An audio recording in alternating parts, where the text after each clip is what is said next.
Welcome to Spiritual Wisdom Weekly from the Greater Orlando Center for Spiritual Living. Each week, we share practical spiritual insights designed to support your growth, helping you live with more clarity, compassion, and intention. Wherever you're listening from, we're glad you're here. Let's begin. I am open, receptive, and ready for my good, and so it is. And with that, let us welcome Reverend Cindy Shellum. Our topic today, new beginnings require new thoughts. So obviously our January theme is new beginnings. And the first Sunday, I spoke about the extra kind of turbocharged emphasis at this time of year on this as being a point to start new things and make new goals and start a diet on Monday, or maybe next Monday. Right. Last week, the topic was growing, and I offered the metaphor of sourdough bread as a starter. And when the lid came off of the container, then the dough that had been working in there could come out. Now, actually, I didn't offer that idea. Spirit sent it through Reverend Peggy during our visioning session, visioning being an opportunity to listen, ask a question, and ask for answers from Spirit. So I just got to build on that image and share it with you, because that's just how Spirit rolls. And because I was in the right receptive, accepting place, I got to be the beneficiary of that information coming in. And so did you. Now, I have to share this little tidbit. You know, after the service, we had this vision board exercise workshop. And Candy Thayer was sitting at my table, and she holds up one of the articles she's found, and she says, "Look at this." And it's "Soulful Sourdough" is the title of the article. That was pretty perfect. Today, the topic is that new beginnings require us to have new thoughts. And actually, that's actually kind of the topic all the time here. I say it in other talks. It's the underlying topic in both of the classes we're teaching. But why do you need new thoughts, and how do you accomplish that? And eventually, how do you master your thoughts? We just keep saying it over and over in different ways, giving different examples, suggesting different techniques, reading different authors. But we were always aiming at that change in our thinking that leads us to the changes in our lives that we desire. Because this new beginning doesn't begin with a change in circumstances like that lid coming off, it starts in our consciousness. It starts inside, it's internal, like the flour and the water and the yeast working on that sourdough inside the container. The problem is, though most of us want new results, we just keep giving the same old order to the universe. We basically are saying, "I'll have the usual." And so the first picture that came in my mind was the waitress as the universe standing there with this blank page ready to take your order from this vast, extensive menu of things you can have. And then I thought, well, maybe I need to update that a little bit, right? So it's actually, the cosmic kiosk is never out of order, and it has pages and pages and pages of options on it. Or really, these days, it's order in the app. Either way, however you go about it, you have to make a choice. The universe is really polite and very accommodating, and so it says, "Sure, whatever you ordered, I'll deliver that to you." "Of course, sir. Of course, madam." Same belief, same results, same experience coming right up. So an extensive menu does not necessarily lead to us choosing unending variety in our meal choices. In fact, it may even cause a sense of overwhelm. Maybe one of the reasons we order the usual is because there's just too much to choose from, and it's easier to go with something we already know. We dared to try the usual at some point in time, but now somehow we've let a fear creep into us that maybe if we get a new dish, it won't taste good to us, and we will have wasted our time, our money, or whatever our fear factor is there. You remember those comfort zones we talked about last week, right? That bubble of familiarity that we live inside of, and it might not actually be comfortable, but it's our zone. And how hard it is to push out and let new things in. Well, that's what's at play here. And in the same way that all of this applies to food, it applies to us living in a universe of endless possibilities. that does not prevent our life from feeling stuck, repetitive, and uninspired. It does not prevent our personal good from feeling slightly or very far away. And this is not because life itself is out of ideas. It's because we're out of ideas. It's not a menu problem. And I want to clarify something here. When I'm talking about this universe of all potential and all good and absolute choice in this life, I am not making it up. I'm not describing something that's only available to certain people. I am talking the universal, capital T truth. And I absolutely understand that the actual lived, felt reality many of us have lived is not giving us evidence that that's true. I can talk all day up here about the extensive menu of life available to all, and I know that the experience many have had says there's a very limited menu. Somebody might take it away soon, and then what? I get that. I get that some of us were spoon-fed limitation and lack. I know that some of us felt judgment and condemnation coming at us in all directions. I hear the pain of sharing our authentic but outside the norm selves and having backs turned on us, sometimes by people we love that we hoped loved us. So if any of that seems too close to home, I have one ask of you today. No matter how outlandish it sounds when I say this is a universe that is for you in every way. It created you exactly as you are so that it could more fully express itself. No matter how outlandish that sounds based on what you've seen so far, please try today to take at least one new thought. Perhaps it's, maybe this can work. Maybe it's, perhaps I am supported. Maybe it's, what if life is on my side? Or it could be as simple as, I am open in a new way. But that one shift in thought can be an opening. We have to stop arguing for our limitations. We have to stop anchoring them as our experience all the time. I read that we have over 6,000 different thoughts every day.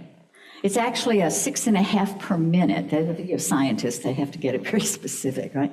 6.5. So if you're sleeping 8 hours a day, that's going to give you 6,200 thoughts. If you go only sleep 7 hours, you get over 6,600. That is a lot of opportunities to wedge in some new thinking. If we think of these new thoughts as seeds, that's fertile soil. That's a fertile soil to plant into, is these over 6,000 thoughts that we have every day. The trick is that we have to make more space for our new chosen thoughts, not the thoughts we've had all along, not the thoughts that are running us, not the thoughts that are repeating all day long. Chosen, intentional thinking. We have to make room for those thoughts to grow. So we did an exercise in our class yesterday, and it was pluses and minuses. And so there are these minus thoughts we have, and the minus thoughts and minus things we say, they don't always just stay in our heads. Sometimes they get out in our world. Those are the ones that are not supporting our good. They're holding us back. They're denying. And our plus thoughts and words are the ones that support our change and our good. So our goal is to keep building up the pluses and eliminating the minuses so that the balance of these over 6,000 thoughts and all those words shifts. What do they sound like? I'm not good enough. I don't deserve. I haven't earned. I'm too old. I'm not educated enough, et cetera, et cetera, et cetera. Those are minuses. Those are the things we want to let go. Here's some others. I have to wait until. After X happens, then maybe. Now, those aren't always putting ourselves down like the first set were, but they are putting our good off into the future. So those are minuses. Some of our minuses are really subtle. It's always been this way. People say whatever it is we think people say. Don't take more than your share. Life isn't fair. They're filthy rich. I just can't catch a break. These can be subtle because they sound like they're just sayings. They're just common things that people say. But they're more than that. They're not just saying, they're menu orders. We're ordering that from the universe. The challenge, even greater than identifying them, is catching them impacting us. So we make our lists and we know, oh, I have these kinds of thoughts. But then we have to actually catch ourselves. Oh, I'm still saying that kind of thing. I'm still thinking that sort of thing. Those are my minuses, and I'm clearing them out. So what I recommend is that while you don't want to give up on the idea of noticing and getting rid of these minuses, there's an easier method, and that is just put in more positive. Put in more pluses. One of my favorite examples of this, and I did decide I was not going to bring a big bucket and splash zone up here, but we will use your imagination. Imagine a pitcher that is full of kind of murky water. It's kind of what those 6,000 thoughts look like in most of us. They're kind of murky. Now, they're not solid mud. No matter what our experience in life has been, there are times when we're smiling at cute babies. I had that opportunity yesterday. She was so darling in my arms. We see the beautiful flowers. We acknowledge a beautiful day. We hug our friends. So, there's good stuff got to be in there. So it's only murky water. And then we get a pitcher of clear water. And we just start pouring it in. And the water gets clearer and clearer. And it's an endless supply of clean. And we just pour until we get clear. You don't have to fix your whole life today. That's good news, right? Good news. Don't have to fix it all today. You don't have to reinvent everything about yourself immediately to make a change. You just have to begin. And one new thought leads to others. So, in that example, even if you've just got a little eyedropper and you get some clean water, if you do that long enough, the water shifts. And if you observe, you'll notice that at least when that clear water hits, it's stronger than the murk. It hits clean and has to pool out and get absorbed. It comes in and holds its clarity until it spreads out. So what happens then, too, is you may get encouraged to pour faster, right? When you begin to see that even my little eyedropper, my one thought a day is making a change, you get encouraged to pour in more water. So what are these new radical, empowering thoughts that we're trying to decide that we want to think today? Where do they come from? First, I'm going to eliminate some misconceptions. That's an easy route to go. What is it not? Changing our conscious is not done with wishful thinking. Now, I'm going to give you some examples of wishful thinking. In general, wishful thinking points out here and says, I hope this changes, whatever this condition is. Creative thought comes from inside and says, I align my consciousness with what I choose to experience. Total shift out to in. I'm going to give a money example. Now, abundance is it's a whole life thing. Everything about us has the opportunity to be abundant. We often just define it as monetary, and we do that, I think, because it's easy to measure money. It's easy to measure it. It's easy to compare it. It's easy to kind of agree that it's good to have some. So, an example. Wishful thinking sounds like this. I wish I had more money. I hope something works out. Maybe someday things will improve. So what's in there? It may sound positive, but it's focused on lack. It's waiting for circumstances to change. It has an unspoken belief that abundance is outside of us. And it hopes that life will do something to us. Please come do something to me. It has no clear mental cause. It doesn't give that unfailing law that's out there that responds to us. It doesn't give it any kind of direction except wanting. I want something. Ernest Holmes made that distinction. He wrote, it is not enough to wish or to will. We must believe and accept. Creative thought, on the other hand, sounds like this. I recognize that abundance is a quality of life itself. I see abundance everywhere I look. If you've been around here long, you might notice some of us that when we're teaching affirmative prayer, we might start with the leaves on the trees and the grains of sand and the stars in the sky, because we're talking to ourselves about how everywhere we look there's abundance in the universe. I accept that supply flows through me in appropriate and satisfying ways. I was thinking now, what appropriate and satisfying? Sometimes we see the billboards while we're driving around and we start thinking, oh, that's a big lottery. And I'm not buying lottery tickets because we need the money. We're very comfortable. We buy lottery tickets because what fun would it be to do more good in the world? But it occurs, we have hit a point where I don't want so much that I have to spend all my time managing it. So there actually it can be a comfort level, right? What's the appropriate level for us if we don't want to spend our entire lives managing the money that came to us in that way? Although it wouldn't be all bad. We could have a team. We'll figure it out. I take inspired action from this awareness. So here we're identifying with source itself, not the circumstances outside. We're accepting abundance as a present reality. It's already here. I just need to get it into my life and my experience. We're thinking from the state instead of about it. So I'm not any longer thinking about abundance. We're thinking from abundance. I am that already. And we're aligning our thought, belief, and action. So this isn't fantasy, it's mental causation. Holmes said the law of mind acts upon our belief. Jesus said it shall be as you believe. It's the believing part we seem to struggle with. He said, it's all yours, all that my Father hath. It's ours already, we just got to get that.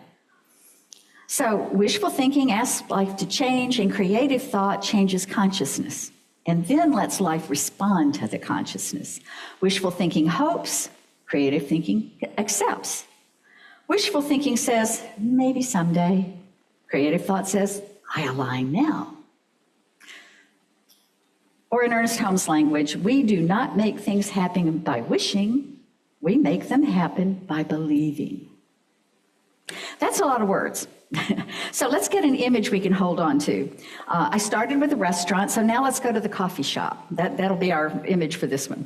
All right, so every day a person comes to the same cafe, he stands at the counter staring at the barista. Doesn't order anything, just says with a smile and says, I really wish I had some coffee. Well, the barista's got the coffee and is busy making it, but there was no order, so she smiles. The next day, the same thing happens. I wish I had some coffee. The third day, the barista finally asks, would you like to order one? And the person says, oh no, I'm just hoping one shows up. Now, how do you think that's working? We might laugh at that, but that's exactly how we often approach our lives, right? We stand at the counter of the universe saying, I wish things were different. I hope something changes. I'd really like a new beginning. And there we are, right back at, I'll take the usual. And the universe is governed by law. It can only take the impress of our thoughts and deliver it back to us. So it smiles and says, well, of course, here is some more wanting. Here, you can just keep on wanting and wishing. Have at. Creative thought is not hoping that coffee appears. It's stepping forward and saying, I'll have a cup, please. I created a workshop one time, and I talked about, walking up to a waterfall with a Dixie cup and saying, that's all I'll need, thanks very much. I have this tiny little cup, and there's all this wonderful flow, and we're not trying to make it the biggest bucket we can find or a permanent siphon or something, We think small, and we don't have to. It's not demanding and it's not forcing, it's just ordering what we want and accepting when it comes. And I know that semantics can be important to people, so accepting sometimes means to us resignation. I will resign myself to, I guess that's all I get, or I guess I can put up with that. And that is not at all what it means in this context. It says something new can happen through me. I am open to that. Another thing creative thought is not, is pretending. There's a saying that gets associated with us here in New Thought, fake it till you make it. And we were just talking about that in class this week. I found a new term that I really think describes it better, and it's positive pretending. Right? We're positive pretending. This can happen anytime you delve into science of mind and are only understanding at the surface level what we're talking about. I'll give you an example, and I'm not going to do food and drink. We've used those already. This is at home. We're going to go home and our roof is leaking, right? So the roof is leaking. Every time it rains, water drips into the living room. So you're not deep into this and you go, I'm going to try this positive thinking stuff. So you go get your bucket and you put it on and say, everything is perfect. And it keeps dripping. There is no leak, all is well. And it just keeps dripping. Eventually you go, this is my new water feature. It's still leaking. After a while, you realize, I am trying to feel positive, but nothing is actually changing. So you think again. Maybe you come back and learn a little more, go a little deeper, take our affirmative prayer workshop. And remember, Spirit is not asking us to ignore reality. It's inviting us to work with principle. So instead of denying the leak, consciousness shifts. There is an intelligence here. There is order available, and I am guided to the right next step. And you say that, accept that, turn it over, and right away you think, my neighbor told me about a roofer they were really pleased with. Hey neighbor, who is it? Okay. You call the roofer. The roofer shows up. Maybe, if you really did your work well, they show up a little early, ahead of schedule. They repair the roof. Maybe the cost is less than you expected because you accepted the workings of the universe to the benefit of your life. The next rate comes, bucket stays empty. The miracle wasn't pretending that the roof wasn't leaking. The miracle is aligning with truth and allowing right action to follow. Spirit works through us, not for us. It needs our cooperation. The bucket was never the solution. Awareness was the solution. And there's another saying here in Science Mind, treat and move your feet. Now, for those of you who are new today, treatment is, we call this an affirmative prayer, spiritual mind treatment. So when you hear us say treat, we're praying affirmatively. We're praying in an accepting, acknowledging our good way. That gets us aligned. And that one is a good one. You can let go of fake it till you make it, but you can keep treat and move your feet. Good sayings. To really choose and activate new beginnings, we need to do the things that move our consciousness into alignment with what the universe offers. We have to keep looking for evidence that the menu of possibilities is actually huge and is available to us. We want to look for the evidence of that around us because there is evidence out there.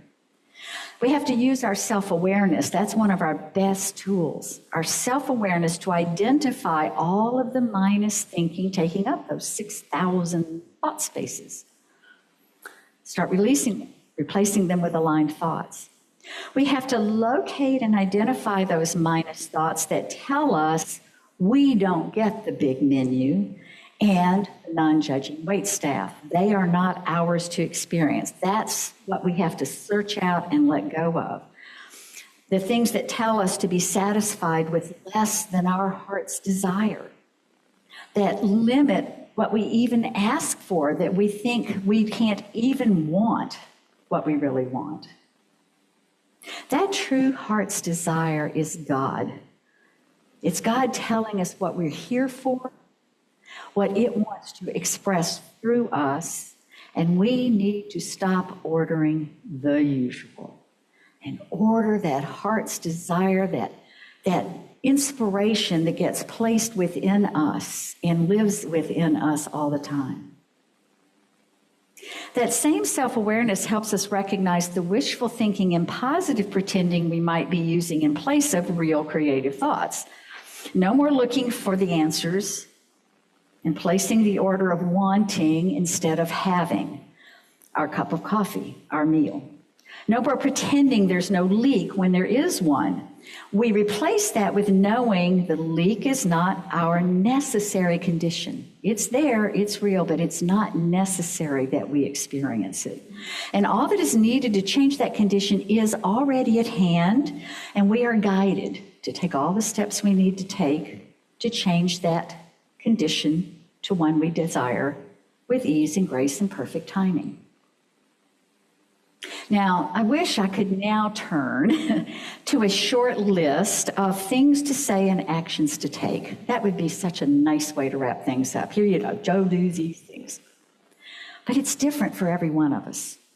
It's a work of a lifetime. I can't summarize it. I can just tell you it's available, and it does work. All I can do is assure you it is absolutely possible to shift our consciousness, no matter what it looks like right now. One of the things that helps you do that is hanging out with people who are seeking that same thing. That's what you're doing this morning. You're hanging out with others on a similar path. A lot of us feel like we have found some answers and are willing to share them.